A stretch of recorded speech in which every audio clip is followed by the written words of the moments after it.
Bom dia, bom dia, bom dia. Deus, ele é sempre bom, sempre bom.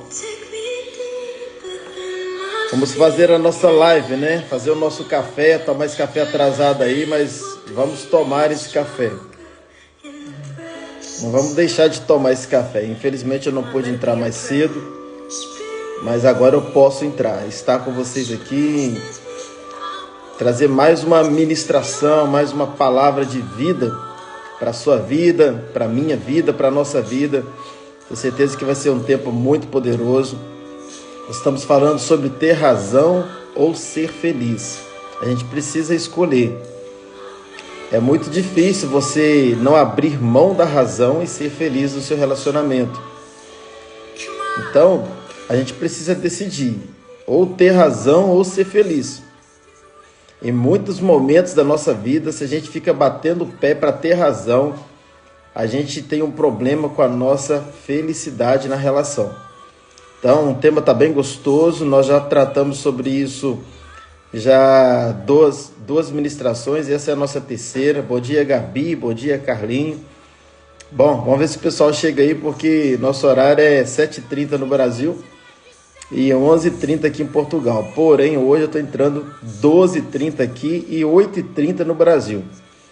Vamos ver se alguém chega aqui ainda, mas não importa. Quem chegar, a gente vai estar ministrando aqui e sabendo também que essa ministração ela fica gravada e muitos depois podem assistir. Mas esse é o nosso tema, né? Ter razão ou ser feliz?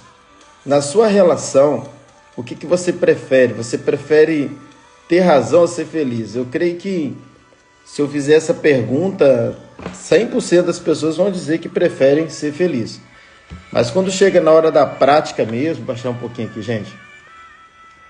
Quando chega na prática mesmo, a gente prefere ter razão. Quantas vezes a gente discute por questões tão pequenas, só para ter razão, só para provar que a gente que está certo e que a outra pessoa está errada.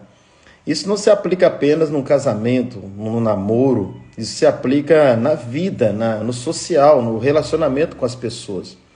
A gente tem essa natureza de querer estar certo, né? Nós temos também uma nova natureza que é a de Cristo, que é abrir mão da razão. Mas há essa briga em nós. A nossa velha natureza, ela é adâmica. E a natureza adâmica, ela é a natureza de querer ter razão. Não sei se você se lembra, quando Deus chega para Adão depois do pecado e vai falar com ele, vai cobrar de Adão. O que Adão faz? Adão já transfere a responsabilidade, isto é, eu tenho razão, quem não tem razão é a minha mulher, porque foi a mulher que só me deu, né? Então ele se esquivou da responsabilidade para ficar com a razão. E aí quando ele chega para a mulher, que são os nossos pais, gente, são os nossos pais, né? Adão e Eva são os nossos pais. E aí ele chega para Adão e Adão fala, foi a mulher que só me deu. Ou culpou Eva ou culpou o próprio Deus, né? E quando ele chega para Eva, o que a Eva faz? É a serpente que me enganou. Então essa é uma natureza humana nossa, de querer ter razão. Mas há um Cristo em nós que não teve razão. E esse Cristo que habita em nós nos chama para viver a vida dele, para morrer na natureza de Eva, morrer na natureza de Adão e viver a natureza de Cristo. E Cristo, mesmo tendo razão, ele não abriu mão da razão pela relação. Vou repetir, para você entender. Cristo, mesmo tendo razão, ele abriu mão da sua razão pela relação. Isto é, ele não precisava morrer. Ele tinha razão. Isto é, ele tinha direito de não morrer. Ele não tinha pecado. E o pecado é que ocasionava a morte. Então, se ele não tinha pecado, ele não tinha por que morrer. Mas o que ele faz? Ele abre mão da razão pela relação. Então, se hoje existe uma relação nossa com Cristo, nossa com o Pai, uma relação de família, de corpo, de igreja, uma relação dos salvos, que um dia vai viver uma eternidade de uma relação, é porque alguém se tornou Cristo.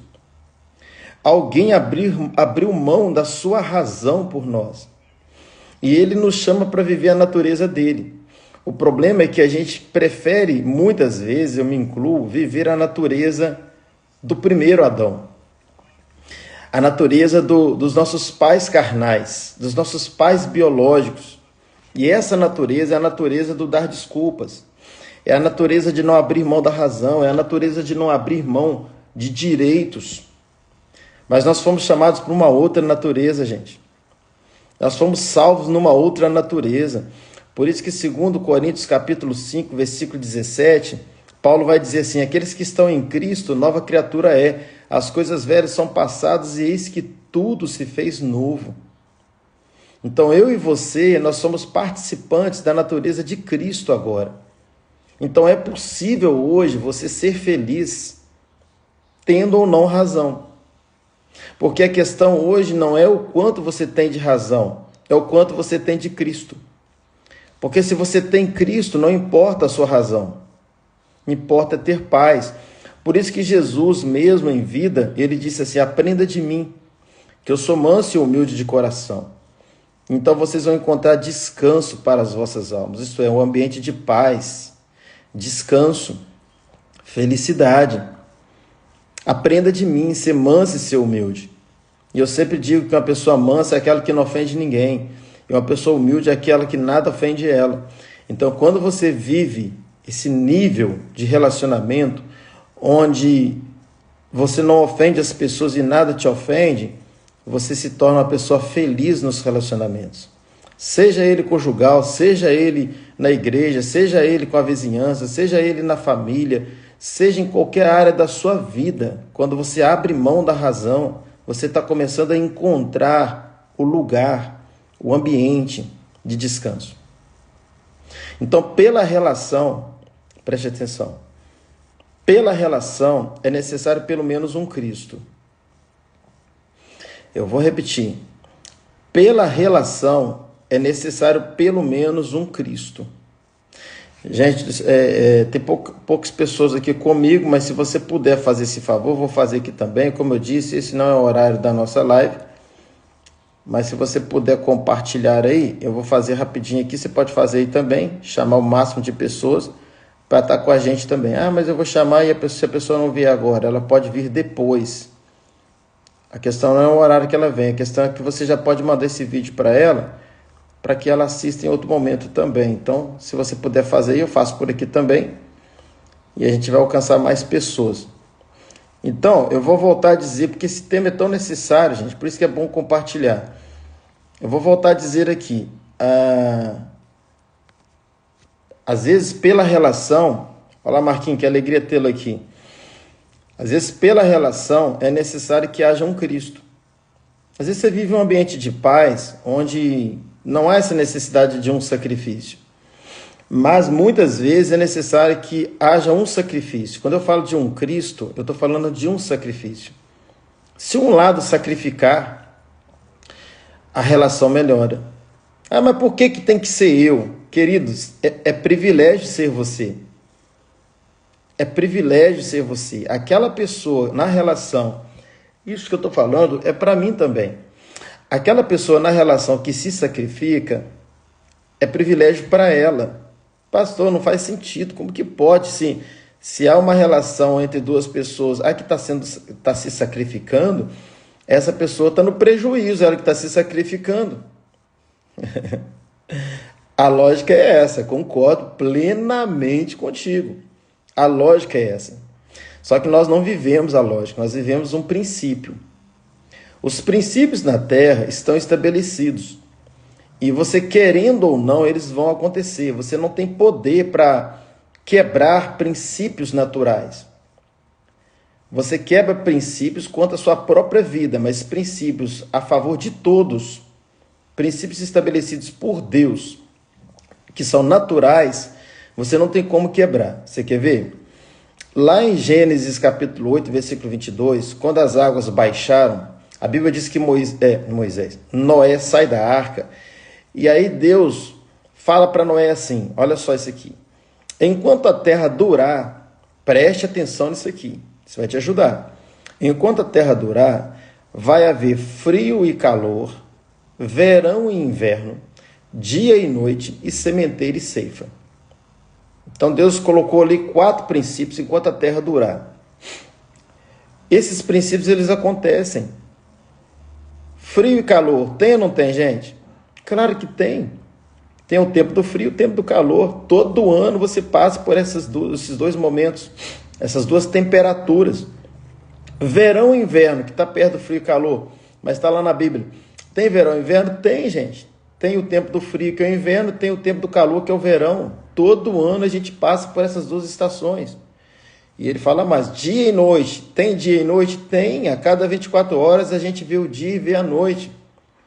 Só que muita gente não crê nesse quarto, que está lá também, sementeira e ceifa. Então tem também a sementeira e a ceifa. Então veja, você não é a parte prejudicada quando você se sacrifica.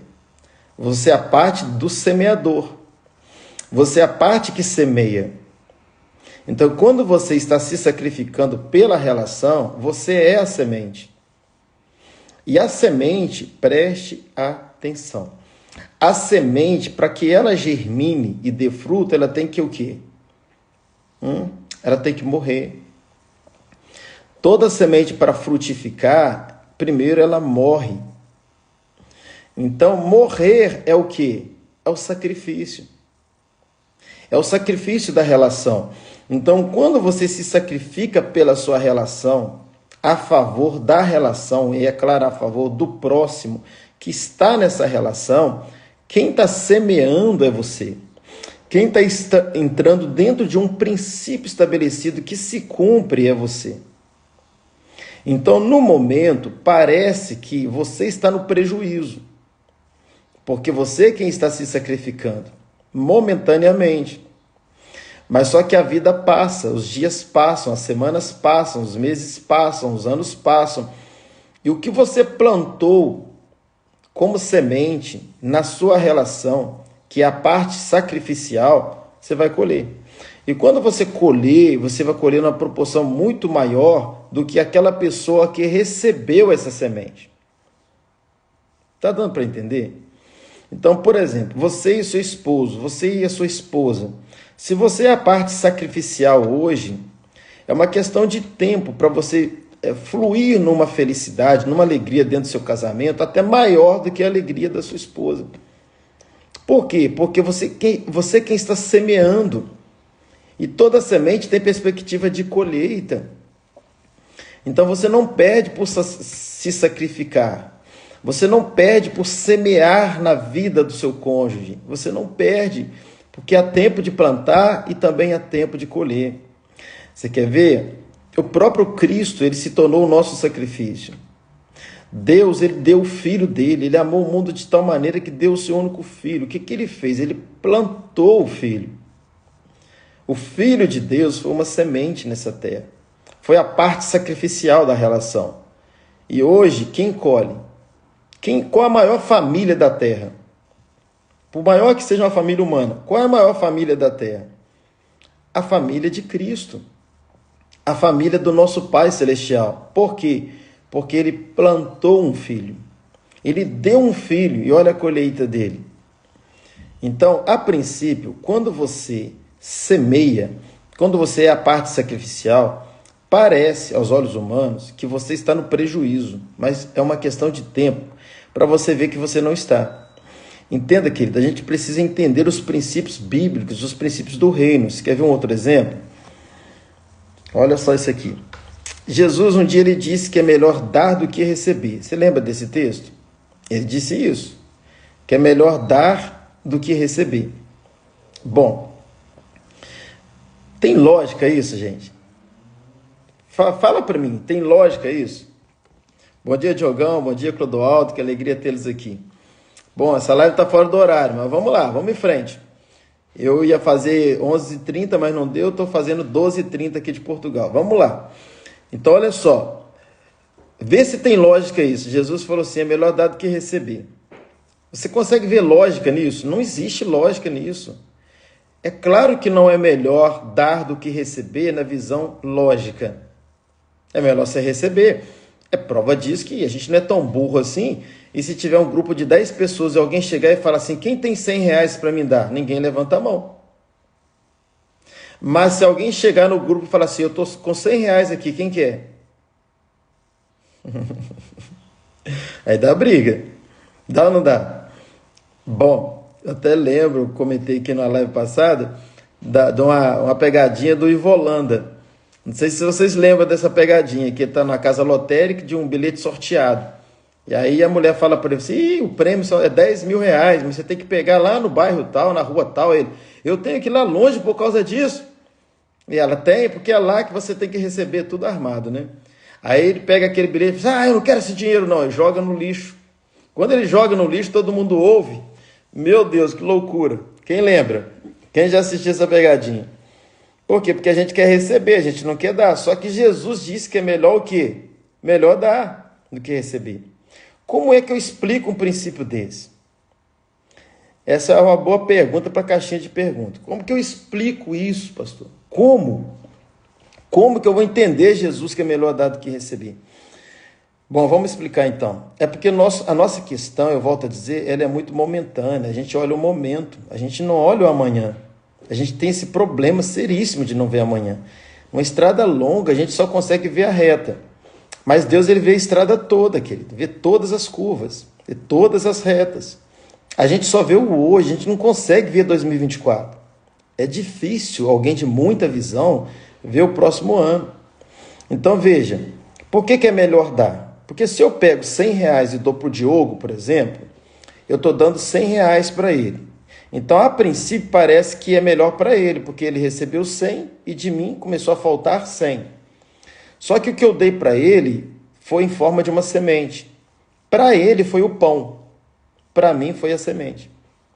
Então, o 100 para ele nunca vai deixar de ser 100. Pode ser 90, 80, 70, e vai gastando até zerar. Só que para mim, no mundo espiritual, eu entrei dentro de um princípio, que é a sementeira e ceifa. Então, eu dei para ele 100 reais, que é uma semente. E essa semente, ela vai germinar e um dia eu vou colher. E quando acontecer a colheita, vamos imaginar que daqui um ano eu ganho 2 mil. A gente aqui não lembra. Mas esse 2 mil que eu ganhei de oferta é por causa dessa semente de 100. Aí é a hora da gente conversar. Aí eu chamo o Diogo e falo assim, Diogo, quanto você tem? Eu tinha, já até acabou, mas quanto que eu te dei? O senhor me deu 100. Eu recebi aqui agora de oferta 2 mil. Aí eu pergunto para ele, quem está na situação melhor, eu ou você? Aí ele vai dizer, você recebeu 2 mil. Só que não é no mesmo momento, por isso que a gente tem dificuldade para entender. Então, quando você planta hoje, você tem um dia que você vai colher. A colheita, ela vem, bom dia, Edgar, que alegria tê-la aqui, bom dia, Bruna. Então, olha só, a colheita, ela vem no tempo certo. E aí é melhor dar do que receber, porque você semeia num tempo e colhe no outro. Aquele que recebeu a semente, se é 100 reais, é 100 pro resto da vida. Mas aquele que deu 100, ele deu uma semente.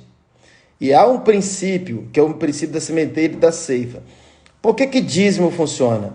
Por que oferta funciona? Porque você está dando debaixo de um princípio. Porque você está dentro de um princípio, como é o princípio do dia e da noite, do verão e do inverno, do frio e do calor. É o princípio da sementeira e ceifa, que são esses 4 princípios que Deus estabeleceu em Gênesis 8, 22. Depois você vê lá.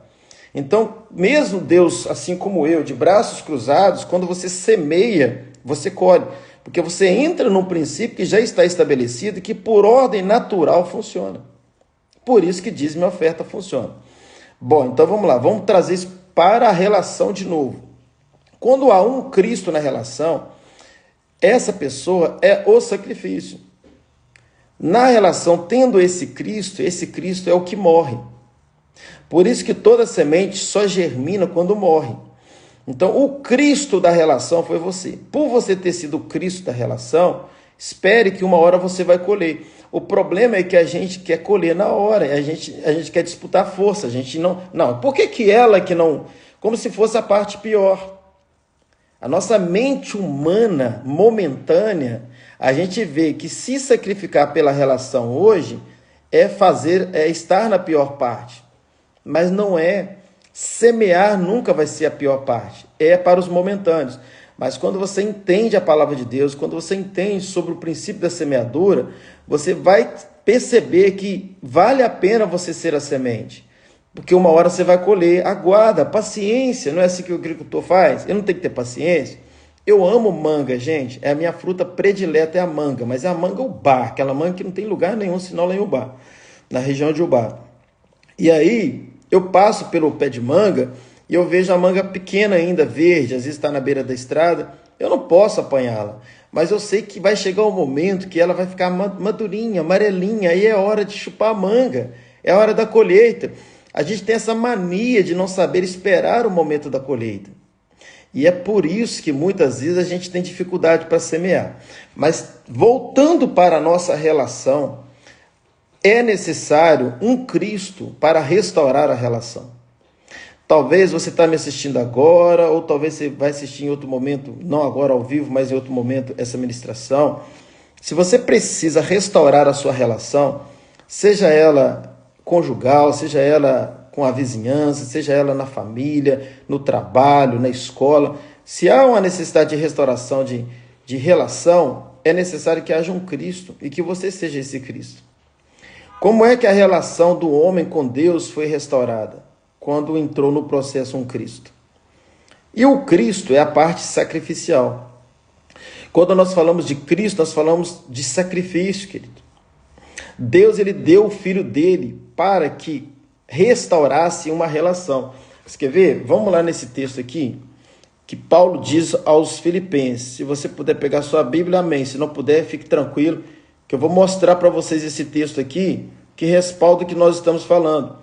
A necessidade de um Cristo para a restauração da relação. Quer ver? Olha só, isso continua até os dias atuais. Olha o que Paulo fala aqui, gente. Ele fala assim, olha, que haja em vós, olha isso aqui, que haja em vós, que haja na vossa mente, ou que haja em vós, o mesmo sentimento que houve em quem? Em Cristo Jesus. Ele fala para que haja em nós o mesmo sentimento que houve em Cristo Jesus. Aí ele fala, o qual, sendo em forma de Deus, não considerou como usurpação ser igual a Deus. Está vendo onde está o nosso problema? Porque a gente quer manter-se como Deus. E o que é manter-se como Deus? A gente não erra. Então a gente está sempre querendo ter o quê? Razão. Só que o próprio Deus, que tinha razão, sem ninguém ter que contestar, ele abriu mão da sua razão. E é essa a proposta do cristianismo, que haja em nós o mesmo sentimento que houve nele. Que sendo em forma de Deus, ele não teve como usurpação, ele não usurpou a forma de Deus. Não, eu sou Deus e pronto, acabou. Não. Ele, o que ele faz? Olha o que ele faz. Aí versículo 7 diz, mas ele se esvaziou. Querido, quer manter uma relação? Quer restaurar uma relação? Se esvazie. Esvaziar de quem? De si mesmo. Porque às vezes você está achando Deus na relação.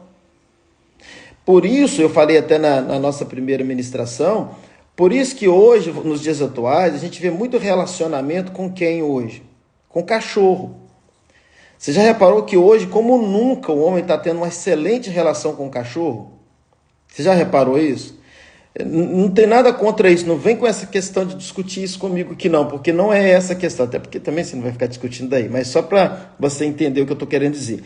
Eu não estou querendo entrar nessa questão do certo e do errado, do que até onde eu concordo, eu discordo, se eu sou a favor, não sou, é um bichinho que deve ser amado sim, mas olha o excesso que a gente está vivendo, de pessoas tendo cachorro como filhos.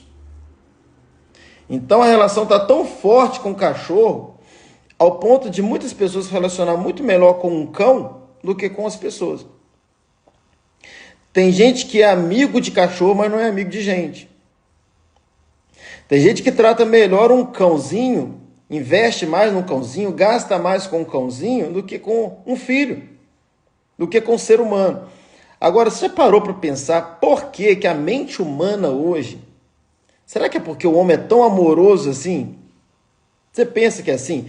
Gente, se fosse um homem tão amoroso ao cão assim, a gente pegaria um vira-lata na rua.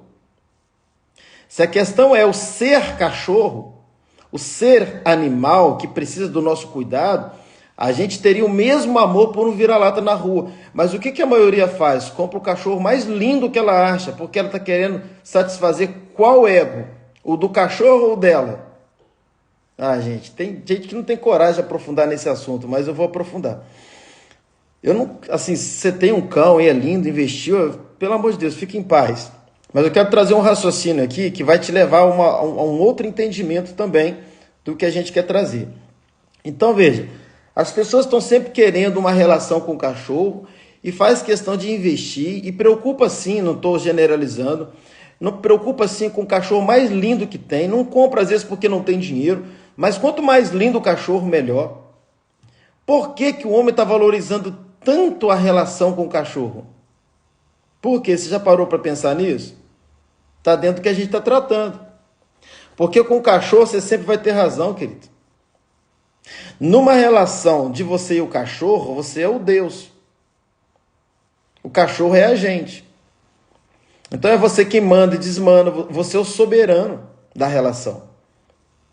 Por isso que as pessoas estão preferindo relacionar com o cachorro. E tem gente que ainda deixa claro, é melhor relacionar com o cachorro do que com gente. As pessoas que falam isso é por quê? Porque foram ofendidas por alguém.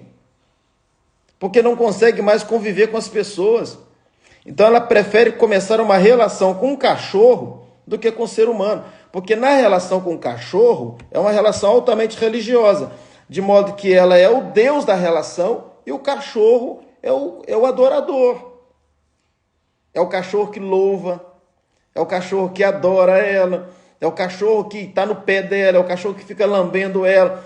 E é isso que o ser humano está procurando. Só que por não ter encontrado nas pessoas, porque todo mundo quer isso, porque há uma briga para ver quem é o soberano da relação, ele diz, não, então eu vou fazer o seguinte, eu vou ter isso com o cachorro, porque no cachorro quem manda sou eu. Faz sentido, gente? Eu não estou generalizando, pelo amor de Deus, eu não estou generalizando. Mas que muita gente, a motivação de relacionar com o cachorro é essa? É. Então hoje tem cachorros que são muito mais bem tratados que muitos seres humanos. Por quê? O ser humano precisa da relação. Então quando está encontrando dificuldade na relação com o ser humano, deixa eu procurar uma facilidade. Por quê? Porque onde está a dificuldade da relação? A dificuldade da relação é porque não tem um Cristo nela.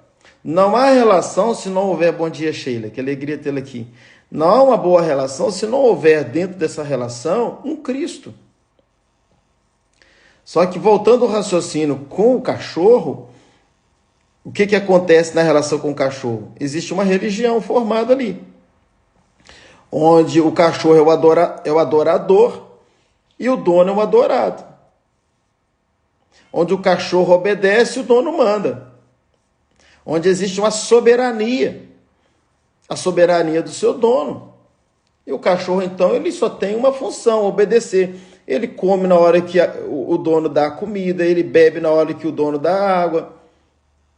Ele vai passear quando o dono o leva para passear. Existe um domínio. E é isso que o ser humano está buscando. Por isso que estão amando essa relação. Porque prefere viver uma relação com o cachorro do que muitas vezes abrir mão da razão por uma outra relação. Eu volto a dizer aqui, eu não estou generalizando, eu não estou dizendo que todos são assim, mas isso é para você pensar. Então, por exemplo, se há um cachorro, se alguém pega um cachorro e vai passear no parque e senta na beira do lago, numa manhã fria ou uma tarde fria, e aí essa pessoa pega uma bolinha de brinquedo do cachorro ou um pedaço de pau e joga naquele lago frio. Imagina a situação dessa aqui na Suíça, por exemplo, no frio. O que o dono está falando para o cachorro? Entra nessas águas geladas e vai lá buscar a bolinha para mim. Entra nessas águas geladas e vai lá e busca aquele pedaço de pau para mim. Eu já vi cena assim. E o cachorro, coitadinho, ele entra naquela água gelada e volta com aquele objeto que foi jogado na água. Então é fácil esse domínio, esse adestramento, abaixa, senta, sobe, pula aqui, não é? Agora você vai com a sua esposa, imagina a mesma cena, para o mesmo lago, no mesmo frio, Joga um pau lá, manda ela ir nadando pegar. Joga uma bolinha lá, fala assim, vai lá nadando e pega para mim. Você sabe que não vai acontecer. Então, por isso que muita gente prefere uma relação onde ele é o Deus da relação. Só que preste atenção, querido. Numa relação onde há um soberano e um que apenas obedece, nessa relação se formou uma religião. Há uma religião aí.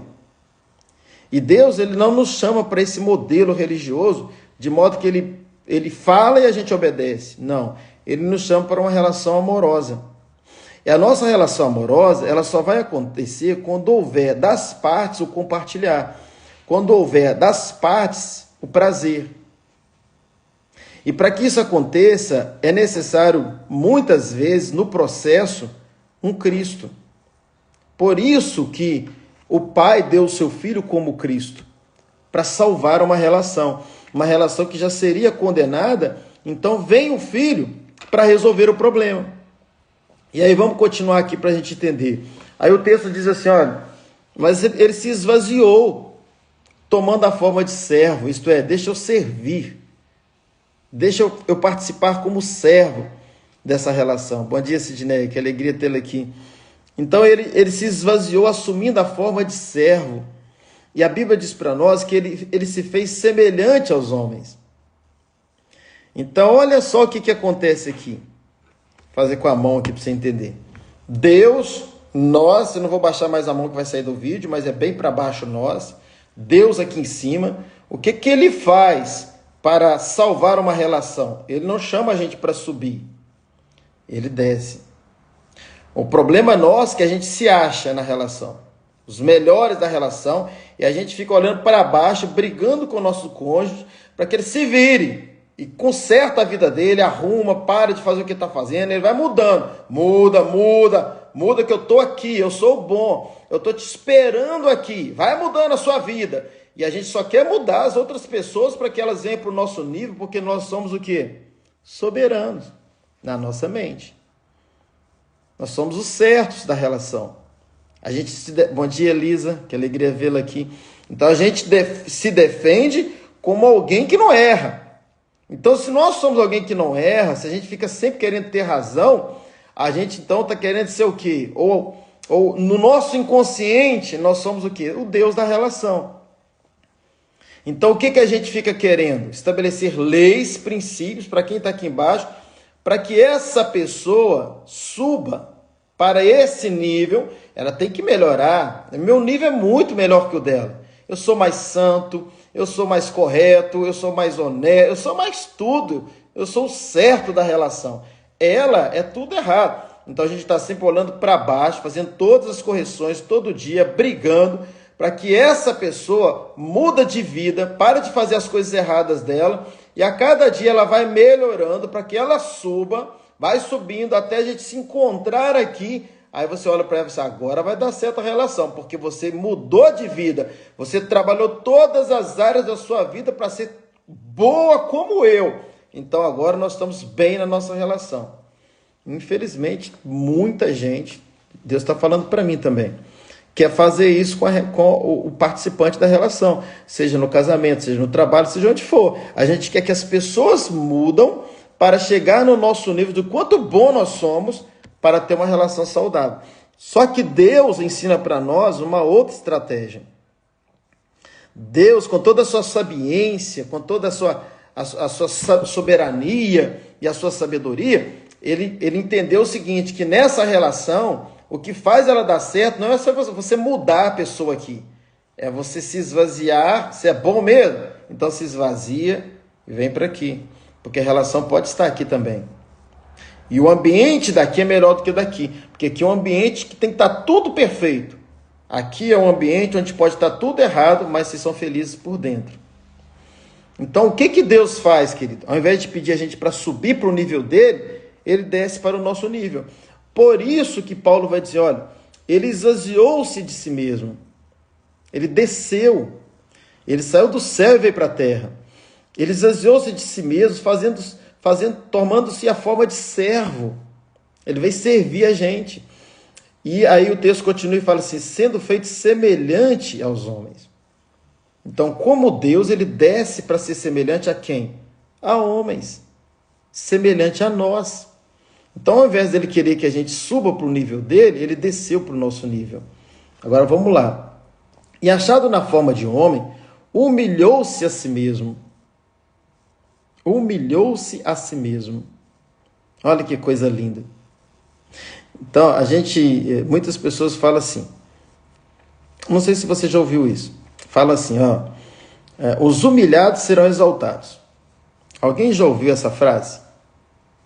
Os humilhados serão exaltados? Quem já ouviu? Dá um amém rápido aí, você que já ouviu essa frase. Se não ouviu, não precisa falar. Quem já ouviu essa frase? Os humilhados serão exaltados. Olá, Lara, que alegria tê-la aqui. Patrícia também, Elsa, que alegria tê-los aqui. Quem já ouviu essa frase, gente? Os humilhados serão exaltados. Eu já ouvi. E muita gente fala que essa frase está onde? Onde que está essa frase? Está na Bíblia, não é? De fato, tem uma frase parecida com essa na Bíblia. Só que a frase que está na Bíblia não é essa. Tá vendo? A gente não olha os detalhes da Bíblia. O português é muito rico, gente. Então a gente precisa aproveitar essa riqueza, desfrutar dessa riqueza do nosso português na tradução bíblica. Porque, na verdade, não é os humilhados que serão exaltados. Não tem isso na Bíblia. Sabe o que tem na Bíblia?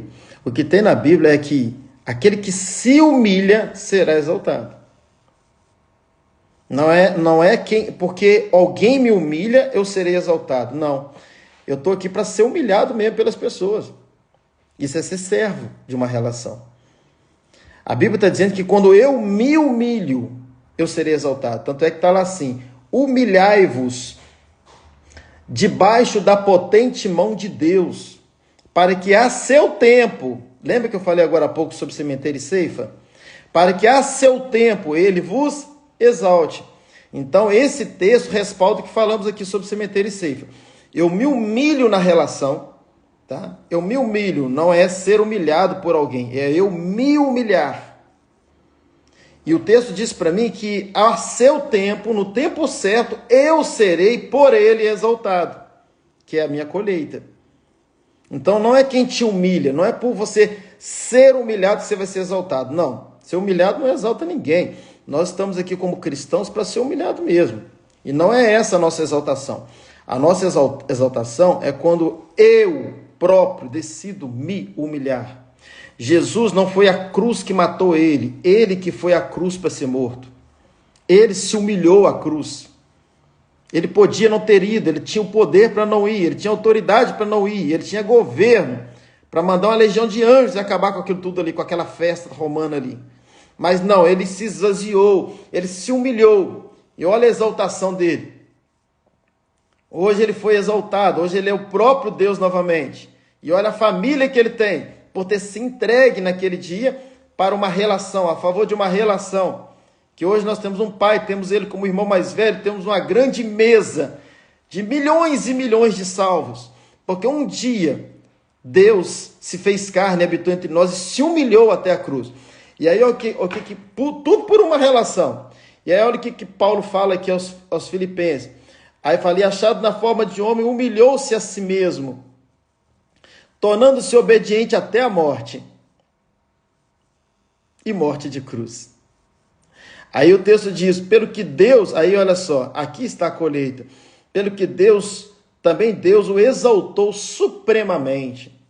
E lhe deu um nome que está acima de todo nome, para que ao seu nome dobre todo o joelho, nos céus e na terra, e debaixo da terra, e toda língua confesse que Jesus Cristo é Senhor, para a glória de Deus Pai. Então, querido, ele foi a parte sacrificial da relação. E ele fala que eu e você temos que aprender de quem? Dele.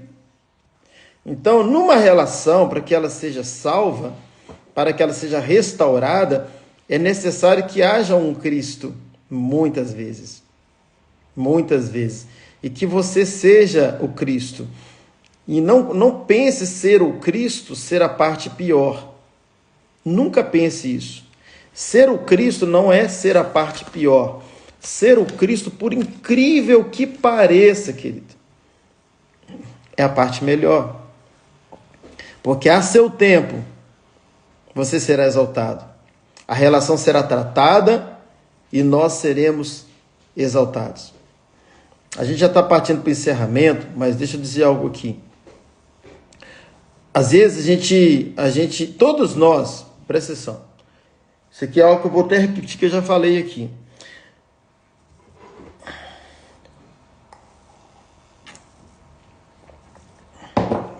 Presta atenção. Todos nós, precisamos de melhores resultados. Quem aqui não precisa de melhores resultados? Todos nós precisamos. A gente quer melhorar o nosso resultado no casamento, na vida profissional, na vida financeira. E muitas vezes essas áreas da nossa vida, elas não mudam. Por quê, querido? Porque a gente não muda. Nós já fomos transformados no nosso espírito, mas a gente não deixa o espírito governar a nossa alma para que manifeste mudança no nosso corpo. Então, quando você nasceu de novo, você nasceu no espírito, que é o lugar mais íntimo do seu ser, é a menor parte do seu ser. Depois tem a parte intermediária, que é a nossa alma, depois a parte maior, que é o nosso corpo, a parte mais superficial, que é o nosso corpo, e manifesta na terra. Então, quando você nasceu de novo, João 3 fala que você nasceu do Espírito. Então, se você nasceu no novo Espírito. E a sua alma, muitas vezes, ela é teimosa. Então, você fica vivendo a alma vivente e não fica vivendo o Espírito vivificante. Isto é, você fica vivendo mais a natureza de Adão, que é a natureza de alma, do que a natureza de Cristo, que é a natureza de Espírito. E por isso que, muitas vezes, no seu corpo não manifesta o novo. Por quê? Porque você fica vivendo ainda do velho. E quando você vive do velho, você não está vivendo a nova natureza. Então, como funciona? Deus trabalhou um dia. Presta atenção nisso aqui. Coçando aqui. Deus trabalhou um dia na sua alma, você entendeu e creu. Recebeu Jesus onde? No seu espírito. Quando você recebeu Jesus no seu espírito, ele não entrou dentro de você para ficar parado. Ele entrou dentro de você para transformar todo o seu entendimento. Então, ele vai para dentro, passando do corpo para a alma, para o espírito, depois ele quer voltar na alma e sair no corpo. Para um processo de transformação. Então, você vivia de um jeito, agora você vive do outro, porque agora você tem Cristo dentro de você, lá no seu espírito, que quer começar a trabalhar na sua alma, para que a sua alma governe o seu corpo para novas ações, novos comportamentos. Então, o comportamento não começa no seu corpo, o comportamento começa lá no seu espírito, no espírito recriado, numa nova semente que foi lançada dentro de você. E aí, agora você tem uma nova alma e, consequentemente, um novo corpo. Só que não adianta você ter o Espírito de Deus lá dentro do seu espírito se a sua alma não se rende a ele. Então eu preciso agora viver pela minha alma e pelo meu corpo o novo do meu espírito. Então não adianta eu querer fazer as mesmas coisas e esperar resultado diferente. Já tem uma frase por aí que diz o seguinte: o cúmulo da burrice é quando você faz a mesma coisa e espera resultado diferente. Por exemplo, se tem algumas coisas na sua casa, dentro do seu casamento, na sua relação, que não está bem por causa de algum comportamento seu, você precisa se sacrificar. Para que essa relação melhore, se você realmente tem interesse nessa relação, você precisa ser a parte sacrificial. Não espera para que o outro seja, porque essa é a melhor parte, por incrível que pareça, eu já falei aqui. Seja o sacrifício a favor da relação. Então faça diferente. Porque quando você não faz diferente, você não terá resultado diferente. Ou às vezes você pode até ter, mas não está agradando a Deus. Você lembra quando Moisés estava sem água com o povo de Israel? E aí Deus fala para Moisés o seguinte: Moisés, presta atenção nisso aqui. Moisés, bate na rocha. E Moisés bateu na rocha. Você lembra? E quando Moisés pega o cajado e bate na rocha, brotou a água. Com o passar do tempo ali no deserto, houve uma outra situação que o povo estava com sede, reclamando, e Moisés, bravo com aquela situação, foi falar com Deus. Deus falou assim: Moisés, fale a rocha. O que Moisés fez? Bateu na rocha. Por quê? Porque nós temos essa mania de querer fazer igual. Mas Deus nos chama para fazer diferente. Como Moisés pensou, falou assim, mas se a primeira vez eu bati e deu água, Deus está mandando falar, mas eu vou bater de novo, porque vai dar água de novo. Deu água, mas não fez a vontade de Deus. Não era o que Deus queria. Muitas vezes nós estamos pensando em fazer igual porque deu certo, mas talvez não é a vontade de Deus. Então Deus mandou primeiro bater, depois Deus mandou fazer o quê? Só falar. Moisés vai e bate. Mas é a nossa mania de querer fazer igual. Deu certo a primeira vez, dá certo agora. Deus nos chama para coisas novas. E quando você pega esse exemplo do que Moisés fez, né, a rocha é quem? Quem é a rocha? Aquela rocha simbolizava quem? Cristo. Sim ou não? Cristo. Então, se a rocha era Cristo, por que primeiro mandou bater? Porque aquele bater na rocha estava simbolizando o tempo da lei, que era na força. Mas, quando ele disse agora fale a rocha, está simbolizando o tempo da graça, que não é mais na força. Então, o resultado pode até vir na força, mas você não precisa da força. Para mudar o resultado, você não precisa da força. Você precisa da graça. E a graça não é bater, é falar. Então preste atenção. Esse Cristo que é a rocha, hoje ele está dentro de nós.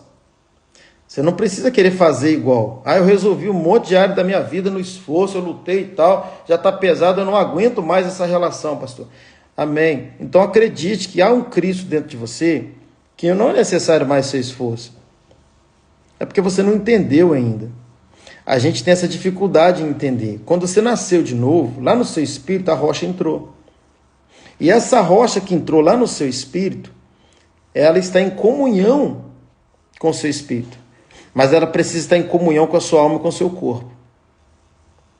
Então você precisa crer que você tem dentro de você um poder que opera sem força.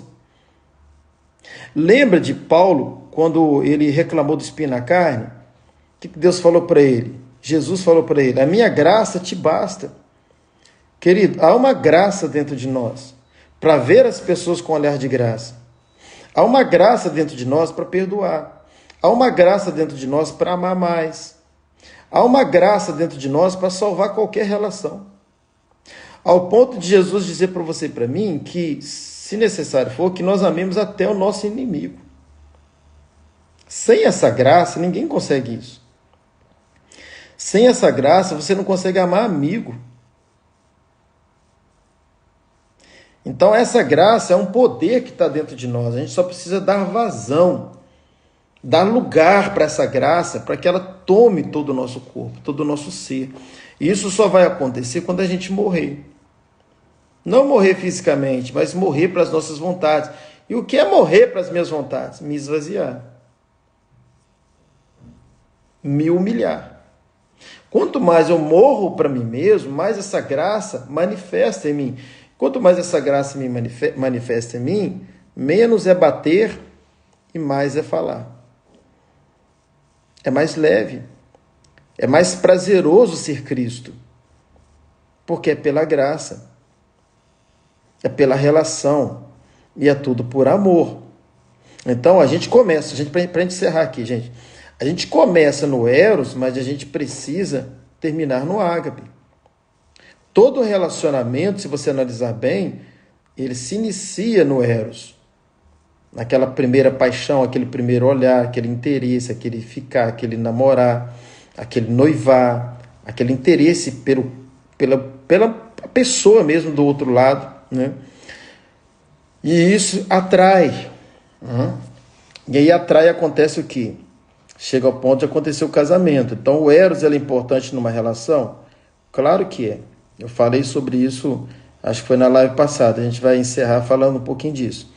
O Eros, bom dia, Wilma, que alegria tê-la aqui. Hoje nós começamos 1 hora de atraso, mas já estamos terminando. Vamos lá. Então o Eros, eu já falei isso aqui, vou repetir para a gente encerrar. O Eros ele é importante na relação, mas o que sustenta seu casamento, querido, a sua relação, pelo menos conjugal, não é o Eros. O Eros faz parte, pode ser um pilar, mas a base da nossa relação é o ágape, é o amor ágape. E qual a diferença? A diferença é que o Eros é um amor mais interesseiro. É um amor mais interesseiro. Pode ter até uma parte do outro, mas é um amor de mais interesse do que preocupado com o próximo. E já o amor ágape é o contrário, é um amor que você se interessa que o próximo seja feliz, ainda que você seja o próprio sacrifício. E é esse amor que a gente está falando aqui o tempo todo, que é o abrir mão da razão. Então esse amor, Paulo vai falar sobre ele em 1 Coríntios 13, que esse amor ele é sacrificial, é o amor que tudo suporta, é o amor que tudo sofre, é o amor que nunca acaba.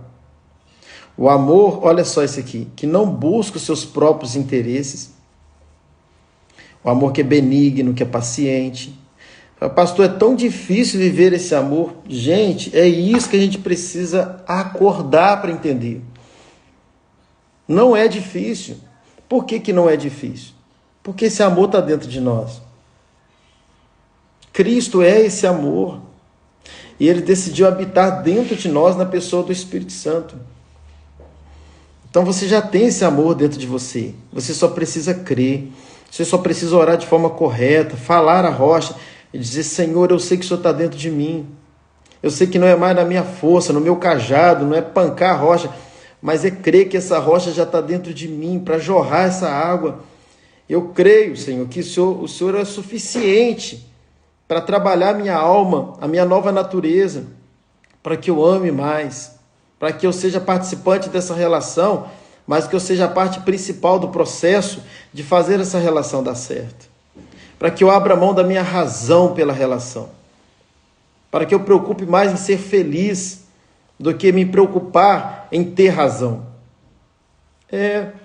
Acredite, há esse poder dentro de você.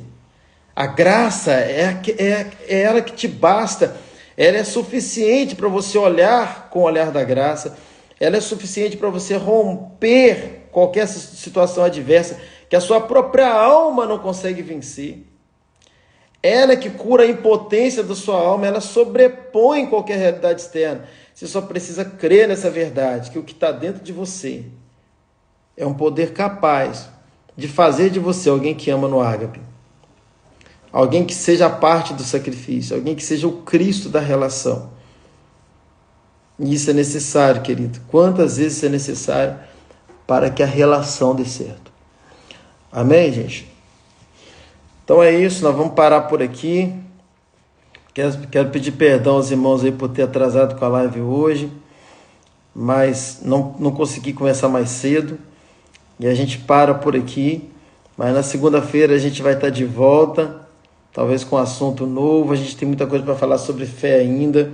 Você que está chegando agora aqui nas nossas lives, toda segunda, quarta e sexta, 7h30 da manhã aí do Brasil, 11h30 de Portugal, 12h30 lá de Moçambique. Nós estamos juntos nessa live aqui, tem sido um tempo muito poderoso, que você tenha aí um dia poderoso, um final de semana poderoso, e saiba que tudo que você precisa para ter uma vida poderosa está dentro de você, porque esse Cristo que habita em nós é poder. Amém? Então, reflita sobre o que ministramos aqui. Se Deus falou no seu coração, compartilhe, tá? Se você não assistiu às outras ministrações, assista. Eles escreviam ali poucos para ler melhor. Estou aqui apenas para ouvi-lo, porque me traz paz, porque não tenho prioridade para entender sobre o casamento. Amém, Elisa, é isso. Mas a cada ministração, o Espírito Santo vai trazendo luz ao nosso coração e está trazendo ao seu, porque Ele te ama, tá? Então pega essas outras lives, está aqui no próprio Instagram, essa é a terceira. Pega a parte 1 e parte 2, assista. Tem muito conteúdo sobre esse tema. Esse tema é ter razão ou ser feliz? O que você prefere? Ter razão ou ser feliz? Então, você que não assistiu, assista tudo. Pastor Carlos, que alegria tê-lo aqui. Chegou na hora do nosso amém. mas vai estar disponível aqui essa ministração. Nosso tema é Ter Razão, Ser Feliz. Acabou que virou uma série, são 3 ministrações, está aqui no Instagram. Assista, é sobre relacionamento, eu tenho certeza que vai edificar muito as nossas vidas, tá bom? E se Deus falou seu coração, compartilhe, que outras pessoas sejam alcançadas também. No mais, que você tenha um final de semana poderoso e acredite que você vai ter. Sabe por quê? Porque está consumado. Porque o Senhor já pagou pelo seu final de semana. E o melhor é isso aí, né, Elisa? É ser feliz. Deus é bom até segunda, no mesmo horário, 7h30 aí do Brasil. Deus é bom, até lá.